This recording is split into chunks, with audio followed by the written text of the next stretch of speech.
Yeah, I should probably do something about that. Pathfinder Gaming joins me today for another episode of the Weekly War Review. If you're wondering why this is airing a little bit early, it's because I'm going on vacation this week. So we recorded this a little bit early. This patch is pretty fresh, and we just wanted to get some information out to you guys about the Eternal Chavez Defense that everybody's getting excited about. So you'll be aware of that and what you can do about it at this time, and then talk a little bit more about the Young Avengers and the Dark Hunters. So welcome to the Situation Room. Yeah, so I mean, what are your thoughts on the patch, and what do you think about it, good or bad? Okay, well, if we're talking about the glitches, this is one of the buggiest patches I've come across in a while. This is very frustrating. My wife almost broke her keyboard today because she froze up on another Doom raid, and she was, really upset. And I don't blame her. I'm doing the same thing. I'm about to spike my phone. I'm sending in tickets to Scopely all the time. So the bugs are horrible, and these are impossible to play with bugs. Not like, okay, the kit works differently than we expected kind of bug. This is like, I can't play the game right now. I mean, there's a lot of people on certain platforms that are saying I still can't log into the game, or I'm going on 2 days now. So that is probably the worst. I have heard that you can get away with using a VPN. Mm-hmm. And I've heard that has been helpful for those that can't get into the game. So if it still hasn't gone through like the update to the patch or whatever to make it better, you might try that. But there's no rhyme or reason for why it's crashing. I mean, I'll crash in a Doom raid, I'll crash in a Blitz match, Yep. I'll crash in Arena. It's just random. Yeah. The characters I feel are, they can't all be Kestrels, and I think that they got the power levels right so far. So they're good enough to play with, to invest in and stuff, and I'm enjoying that aspect. I was actually a big fan of the previous patch, the 2-month holiday patch. I thought that was just right. That gave me a lot of fun things to do. This one's a little bit more, okay, I really need to pay attention to where I'm spending my resources, which character I'm going to invest in. I kind of feel like I went hard on Echo because I wanted to find out fast if she was any good. I'm not very impressed. And, we're going to get into it a little bit more, talking about the new Chavez Eternals defense that everybody's going nuts over. That seems to, I'm not even sure if people are going to switch to the full team, if that is as tough as I keep hearing. So, interesting characters coming out. It's still early yet, but I'd say that it's like, I'll give it like a 7.5 out of 10, I would say. I think if you don't count the technical difficulties, 7.5 out of 10. But with the technical difficulties, this is almost a total failure of a patch. For sure. I'm really looking forward to the Dark Hunters. I think it's cool. It's one of those patches where if you want to have fun, you can. If you want to skip, I think you can. But getting a team that is directly designed to counter another team feels pretty lazy, but at the same time, I'm not mad that it's going to kill Heroes for Hire. Mm-hmm. So, yeah, it's very cookie cutter. Yeah, it's meant for Heroes for Hire. That's okay, because I really hate Heroes for Hire. So that lets me use my Weapon X team elsewhere. So even though it's a team that's designed for Heroes for Hire, it's easing up the pressure on what I get to use my Weapon X team for. So whether I want to take out 2 H for H teams in a war, or if I want to use them someplace else entirely, that's kind of cool. So that's okay with me. Plus, I think that these new characters are interesting enough, and they have enough going on in their kits that there's some really good theory crafting ideas of what they can be used for. I mean, they're not going to be helpful in raids, so to speak. Maybe, I think it's Voodoo is City. Is it? Am I right? Or is that Morbius? One of them's City, and that could be an option. Dark Dimension for Voodoo. He looks pretty good with that percentage health steal. So there's some stuff going on with those Dark Hunter characters that are pretty cool. So I'm okay with that. I'm very curious to see who the 5th is going to be. Everybody's saying, oh, Blade is a legendary. Who knows, man? Who knows? I think it would be cool if we got Blade. I personally would be a fan of that. But, yeah, I mean, clearly Mordo's not designed to last on this team forever, right? Right, yeah. Yeah, that's obvious. They didn't give him the tag. So they kind of did make, their kits say 3 Dark Hunter allies instead of 4. So it shows that you can mix and match this team a little bit. So they are moving away from the cookie cutter a little bit there. But I think that's just because they want these kits to work without that legendary in place just yet. Because if it was 5, man, their kits wouldn't work. Their kits wouldn't work right now, and people would hesitate to buy them. So I'm not sure if that was a fun strategy or a Scopely needs to make money kind of strategy. I'd put my bet goes to the latter. All right, so they had this bit in here about bug fixes. I was in somebody's stream and I was like, some of this stuff sounds like it's made up, like they're just creating these things to say that they're fixing bugs, because a lot of these these ability fixes or text fixes or even these background bug fixes, like I never even heard of some of this stuff that was going on here.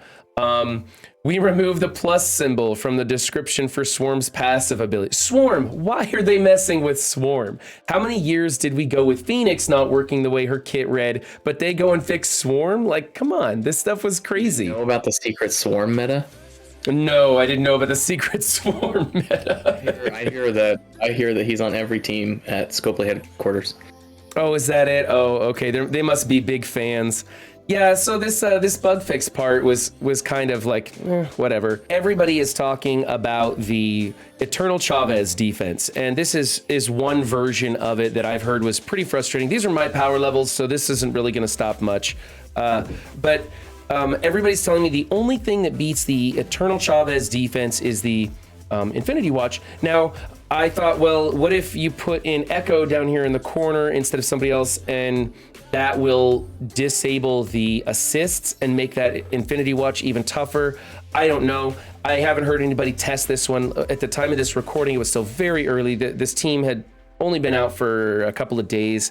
And I've seen some other people go into this with Doom and the Eternals, and if they happen to put him just in that, if they don't kill anybody but they get him under 50%, then he comes back with your Eternals and you can beat this team. But that's a balance of power levels. Other people are saying that just flat out doesn't work. Now, I've seen it work, so I know that there is a case for it, but the most part, everybody's saying you got to use Infinity Watch onto this defense. What do you think about this? Have you seen this anywhere? What have you been hearing? I've just seen people stream and talk about this. I've heard other people in other alliances talk about it. I haven't actually seen it myself, but it certainly is one of those teams that you have to be careful with. Most of the time, I try to mirror match Eternals versus Eternals if I see them on defense.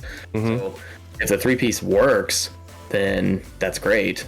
But if it doesn't work and you have to soak up an Infinity Watch of this team, then that's to me that's a win.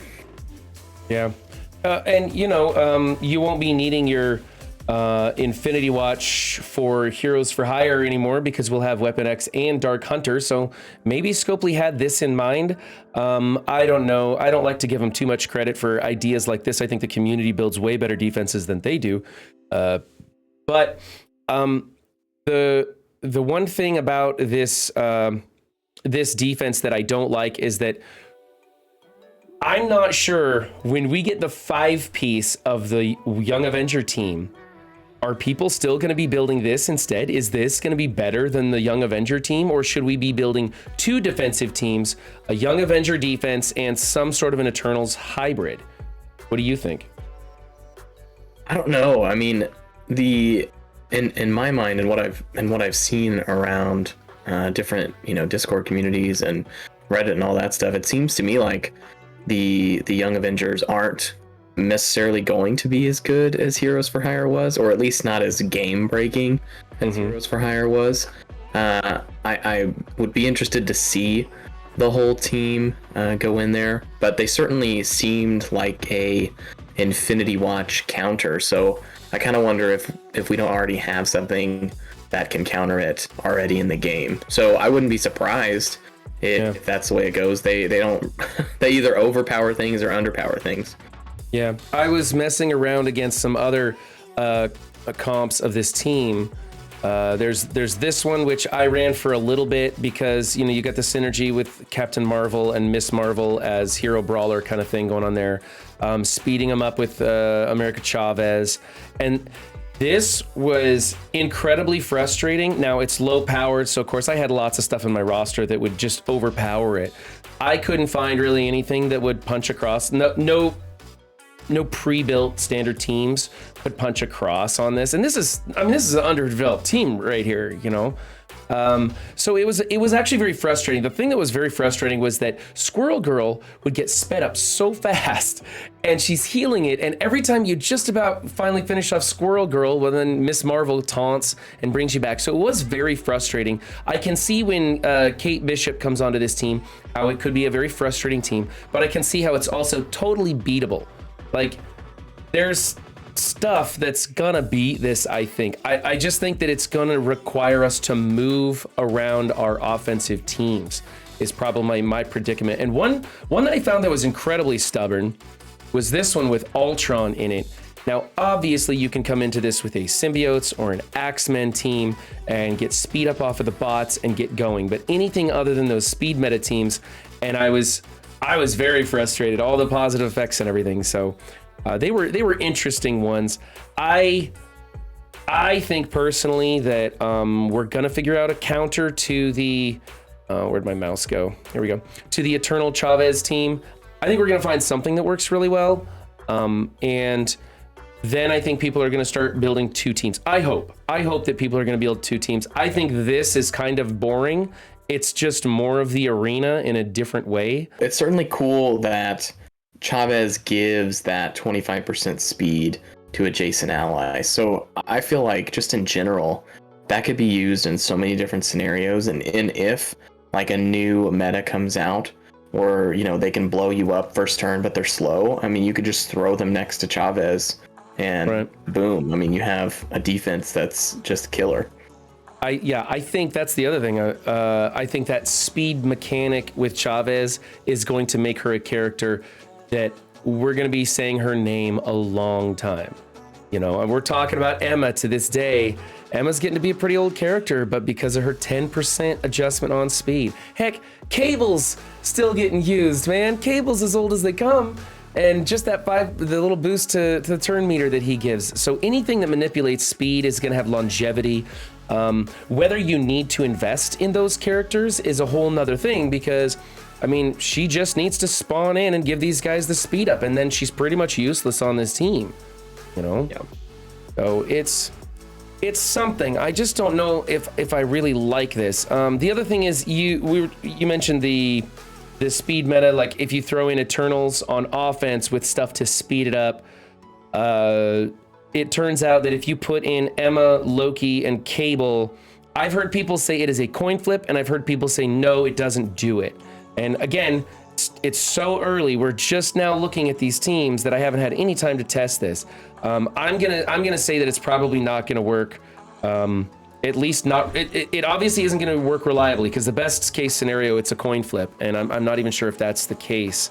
So yeah, basically you got to find something that survives their opening blast and then can come back around and kill them. So that's going to be either Infinity Watch, you know, with their defense up on spawn and their big health bars and their revives and stuff like that, or it's going to be, I think, the Doom Eternals, and then it's just a matter of how do your power levels match up your health bar to their damage and stuff like that. For sure. And I will say that if you see, you know, young, like low level young Avengers, I mean, I'm talking 80, 90k paired with, you know, other characters, you know, teams like I used an X Factor Zemo team to punch up, you know, 60k on the three young Avengers, Miles and OG Spider-Man, and it was an easy win. So as long as they're not with crazy OP characters, the team as it stands right now is not that great. Do you want to bother investing in Echo and Kate Bishop if you're just going to be using Chavez to speed people up like a defense like this? I don't know. And that takes me to the next thing. Let's change scenes here. Echo came out. I spent, you know, I purchased her offer obviously one time, and then I opened up some orbs. I got lucky and got her 4 stars out of a basic, and I built her up this much, and I took the heart off of her because I did not want to see it anymore. I'm not impressed with this character. I'm not saying that she's completely useless. Again, it's still early. We don't know. But from the initial testing that I did, She's okay, but doesn't really get me excited. And I don't want to build her up anymore. I want to see where we get with these hybrid teams first. I'll probably take Kate Bishop up to about the same level to test her out, and I'll let you guys know. But really, this was it for me. For me, the war defense teams, just like Heroes for Hire, I like to take them to about gear tier 12, 6664, the entire team, and then I kind of see, well, who do I want to take further? Who do I want to take further? I feel like I already over invested in Echo by going gear tier 13, and then I went Striker and gave her basic the T4 because I wanted all that extra damage when she's doing the retaliatory attacks with Miss Marvel. And I don't recommend that to other people. You can.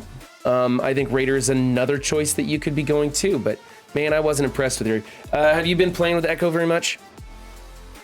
She is still sitting at not unlocked on my roster. Not unlocked. And, that's probably a good spot for her. Will be until whenever the event gives me the unlock. Yeah. So I just wasn't excited with the character. And then of course the next one's going to be Kate Bishop. She isn't unlocked at the time of this recording. She wasn't available. And then we've got two more offensive characters, which are way more exciting. Let's take a look at those. So the Dark Hunter team, which has me way more excited. I see a lot more possibilities with Dr. Voodoo with that big percentage health steal. Morbius just looks like a fun character, adding trauma in there.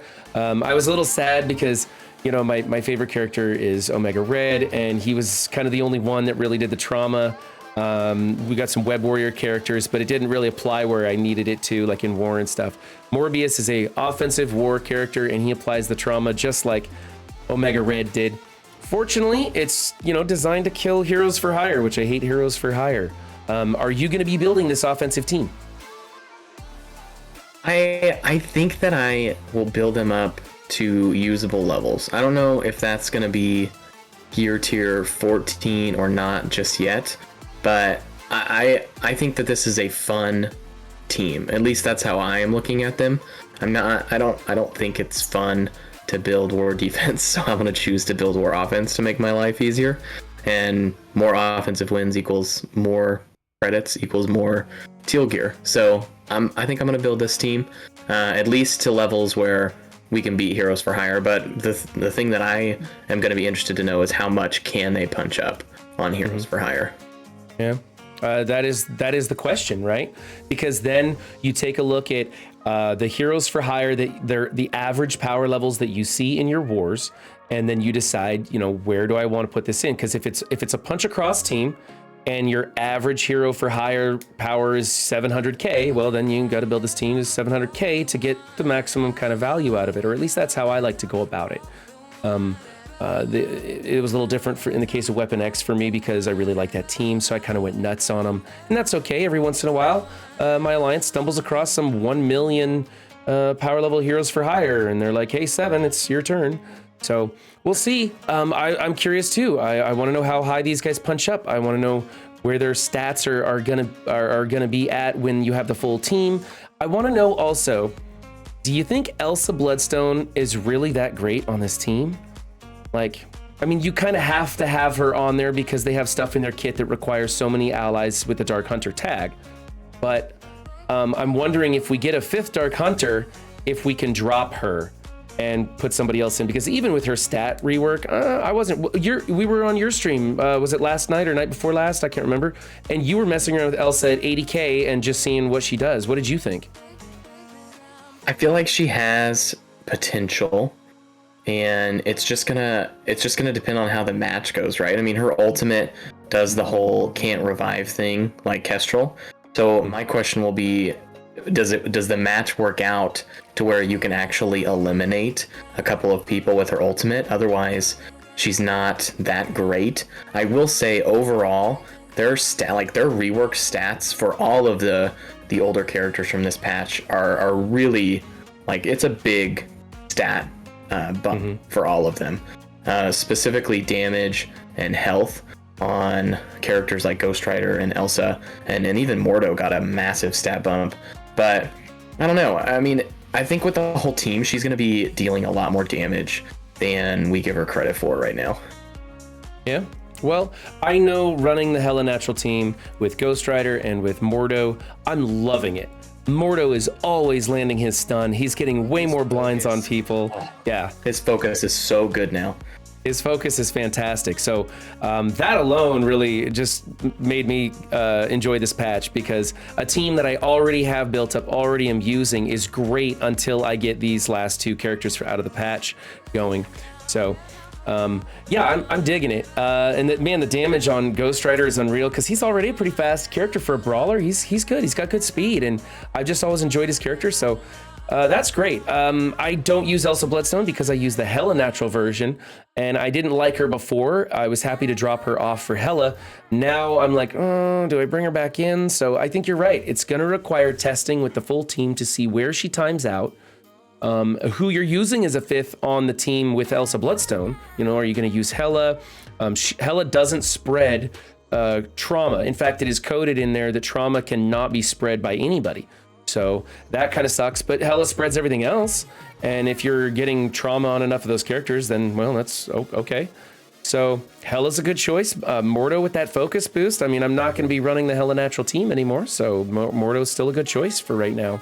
I think it'll just kind of depend. Yeah, and I think Morbius with that 30% damage increase in war offense will make Elsa feel a lot more powerful. Right. And now you tried her against a Web Warrior team, and they'd dodge, and she'd shoot at them, and they would just dodge that too, and it didn't really work out. It doesn't work when they also dodge the passive. Yep. So. All right, so you have a problem with Kate Bishop and Mordo. What's your problem with those characters? Why don't you think they're the greatest thing ever? Yeah, well, for starters, why is Kate Bishop tech? What is tech about her? Are those sunglasses are those Tony Stark's old sunglasses or something? I'm a little confused as to why she's tech, and really I think PSA for anybody watching, she is not going to change your Doom Raid tech lanes. So if that's what you think she's for, I believe that you're wrong. Her health is way too low to be useful in the tech lane. Yeah. So I just don't get it. Yeah, her big move is 2x5. That's a pretty long cooldown. Her speed isn't fantastic, is it? No, it's actually really poor, and I don't know if they made it that way because of the whole America Chavez thing. But yeah, her speed's not great. Yeah, 113 on speed. 113 on speed. I read somewhere that the reason they went with tech instead of skill is because they wanted to differentiate between her and Hawkeye, showing that Hawkeye is a skilled player, has lots of experience, or a skilled combatant and has lots of experience, and that she's kind of new and has to rely on her arrows, which is, we all know that Scopely just uses tags for gameplay value and they don't really care if it's thematic. Yeah, I don't know. Maybe we can start a make Hawkeye tech movement or something. It makes no sense to me. Yeah. I'm pretty positive that Hawkeye made the arrow she fired. So. Yeah. At least add tech to his list if she's getting tech. Yep. And then how is she on the gear pieces? I have us covering the gear pieces over here, but is she even somebody you would want to think about taking into Dark Dimension? I'm seeing... I don't think so. Mainly, I mean, the fact that she is tech, could make her a candidate, but I just feel like there's better tech characters already in the game, and there still is a tech team on the horizon somewhere at some point. Yeah. So I wouldn't invest teal gear into her. Yeah, and you know what? Look at her health. By herself. If you're thinking raid lanes, her health 365 is just not. It's not fantastic. It's not a fantastic health bar for somebody who's going to be as slow with as long a cooldowns. I think she's going to make for a terrible raid character. So, of course. We're seeing everybody trying it. Everybody just keeps trying it because we're so desperate for tech characters. Morbius Mystic. Why is he Mystic? I kind of thought he was bio. I'm not like a Morbius expert. Do you know anything about Morbius? I certainly am not the foremost Morbius expert either, but I have seen plenty of trailers for the movie, and I mean, even in his tag, it says that he's a biochemist. I know that in the movie that, you know, he doesn't get his powers from any mystical ways. He uses biology and chemistry to gain these powers. So I'm a little confused as to why he's mystic, but things don't have to make sense in this game, I guess. Yeah, I guess not. I mean, either way, whether he's mystic or bio, we're not going to be using him in either of those raids because those raid puzzles are solved. We've got teams in both Mystic and Bio that are so good, they're probably going to roll right over into Doom 3 when it comes. I would hope they're new enough and those teams are pretty powerful and everything. They're pretty much Mystic and Bio are the full auto of Doom raids right now, so I don't see why it would have hurt to make him Bio. I don't know where that connection is. Maybe if you guys know in the comments, let us know why would Scopely go Mystic instead of Bio? I think Bio is a better tag. What are you thinking for ISOs on this guy? I don't know. He's got a lot of like chain and adjacent tags. So I mean, the first thing that comes to my mind is a Raider. But that's just kind of seems to be kind of the answer for any character that does a lot of damage and can hit multiple targets right now. Yeah, for his assist counter to do anything interesting, it's got to have bleed on it. Now, there's going to be lots of bleeds on the battlefield for that to work off of, and it is an offensive team, so you're controlling it. He does have, I heard he has some pretty good damage stats. Let's roll over to that right now. So damage, 38,000. That's not too bad. He's got 501,000 health. That's pretty good too. So, you're going to be able to pilot him. There's a case to be made for Striker, but I agree with you. I believe he's probably going to be Raider. We'll have to see when we get to test him. And then, of course, it may all together work differently once you put him in with the team. This is real early in this patch for us to be making decisions like this, but that's kind of what I'm looking at right now.